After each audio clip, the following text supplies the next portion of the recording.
नमस्कार, हमारे YouTube channel olive राशिफल में आपका स्वागत है। हर रोज नए राशिफल के साथ आज जानेंगे कर्क राशिफल। जानेंगे 1 जुलाई से 31 जुलाई 2024 राशिफल आपके लिए कैसा रहेगा।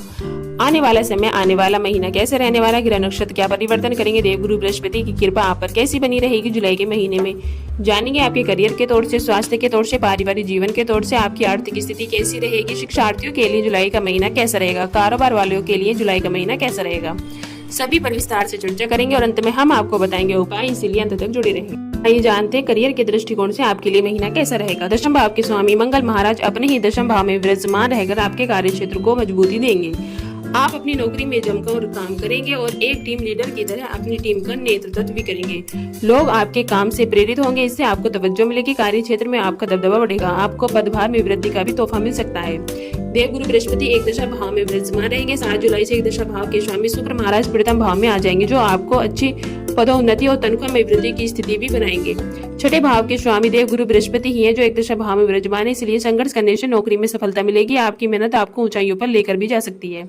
शतम भाव के स्वामी शनि महाराज अष्टम भाव में वक्री अवस्था में विराजमान है, लेकिन बुध महाराज व्यवसाय का कारक होकर शतम भाव को देखेंगे और इससे व्यवसाय तो चलता रहेगा और बड़े निर्णय लेने के लिए भी समय अच्छा रहेगा। व्यापार करने वाले जातकों की बात करें तो उन्हें भी इस माह बहुत ही लाभ मिलेगा और व्यापार में बढ़ोतरी होती रहेगी। आइए जानते हैं आपकी आर्थिक स्थिति कैसी रहेगी। यदि आपकी आर्थिक स्थिति को देखा जाए तो इस महीने आमदनी बढ़ने के साथ साथ खर्चों में भी बेतहाशा बढ़ोतरी के लिए आपको तैयार रहना चाहिए। सर्वप्रथम तो महीने की शुरुआत में शुक्र और सूर्य एक साथ ही द्विदशा भाव में बैठकर आपके खर्चों की गति को बढ़ाते हुए नजर आएंगे। आपको बहुत ज्यादा प्रयत्न करना होगा।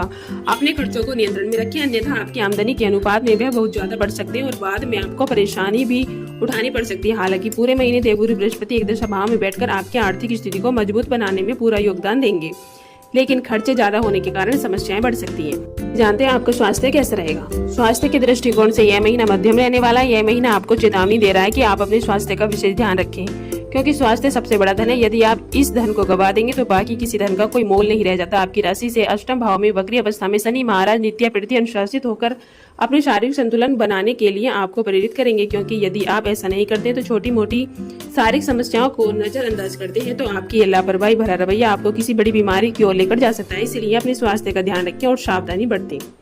आइए जानते हैं प्रेम और वैवाहिक तौर से आपके लिए महीना कैसा रहेगा। यदि आपके प्रेम संबंध की बात की जाए तो देवगुरु बृहस्पति एक दशा भाव में बैठकर पंचम भाव को पूरी दृष्टि से पूरे महीने देखेंगे, जो आपके प्रेम संबंध के लिए एक अनुकूल समय रहेगा। मंगल महाराज भी दशम भाव में बैठकर पंचम भाव पर पूरी दृष्टि डालेंगे, जिससे बीच बीच में कुछ गर्माहट पैदा भी हो सकती है और आप एक दूसरे को कुछ भला बुरा भी कह सकते हैं, लेकिन देवगुरु बृहस्पति आपके रिश्ते को संभाल कर रखेंगे। 12 जुलाई को मंगल महाराज एक दशा भाव में बैठकर वहां से पूरी दृष्टि से आपके पंचम भाव को देखेंगे। यह समय आपके प्रेम जीवन के लिए अनुकूल रहेगा। आपके मन में नई ऊर्जा का संचार होगा, जो आपके प्रेम जीवन को बढ़ाने में मददगार होगा। देवगुरु बृहस्पति की कृपा से आप अपने प्रियतम को विवाह का प्रस्ताव भी दे सकते हैं और आपका प्रेम विवाह का प्रस्ताव स्वीकार भी किया जा सकता है। इस प्रकार यह महीना आपके प्रेम जीवन में वृद्धि करने वाला रहेगा। विवाहित जातकों की बात करें तो यह महीना आपके लिए अच्छा रहेगा। बुध महाराज प्रथम भाव में बैठकर आपके शतम भाव को पूरी दृष्टि से देखेंगे, जिससे आपसी बातचीत अच्छी होगी, एक दूसरे को बेहतर तरीके से अपनी बात समझा पाएंगे। शतम भाव के स्वामी शनि महाराज अपनी मुख्य राशि कुंभ में अष्टम भाव में वक्री अवस्था में रहेंगे, जिससे ससुराल पक्ष में भी हलचल रहेगी। किसी बात की कहासुनी भी हो सकती है। आपको भी अपने जीवन साथी को उनके परिवार से बातचीत करने में मदद करनी चाहिए। यदि किसी प्रकार की कोई विषम परिस्थिति जन्म ले चुकी है तो उसे सुलझाने में आपको भी पारिवारिक सदस्य की तरह मदद करनी चाहिए। इससे आपके रिश्ता भी सुधरेगा और आपका वैवाहिक जीवन भी अच्छा रहेगा। आइए जानते हैं पारिवारिक तौर से आपके लिए महीना कैसा रहेगा। महीना पारिवारिक तौर पर मध्यम रहेगा। चतुर्थ भाव के स्वामी शुक्र महाराज महीने की शुरुआत में द्विदशा भाव में रहेंगे। 7 जुलाई को आपके प्रथम भाव में आ जाएंगे। ऐसे में आपको कोई लंबी यात्रा की योजना भी बन सकती है। आपके घर में सुख और शांति का माहौल रहेगा। कोई नया फंक्शन भी हो सकता है जिसमें वह सारे लोग शामिल होंगे और घर का माहौल और भी अच्छा रहेगा।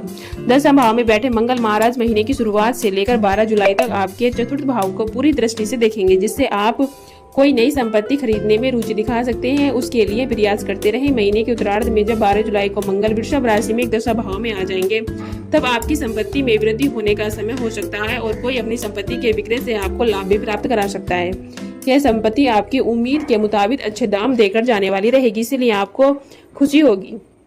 आइए जानते हैं उपाय। आपको श्री बजरंग बाण का नियमित रूप से पाठ करना चाहिए। आपको शनिवार के दिन चींटियों को आटा डालना चाहिए। आपके द्वारा भगवान शिव की उपासना करना मानसिक तनाव से मुक्ति का कारण बनेगा। अपनी जेब में हमेशा एक पीले रंग का रुमाल रखें।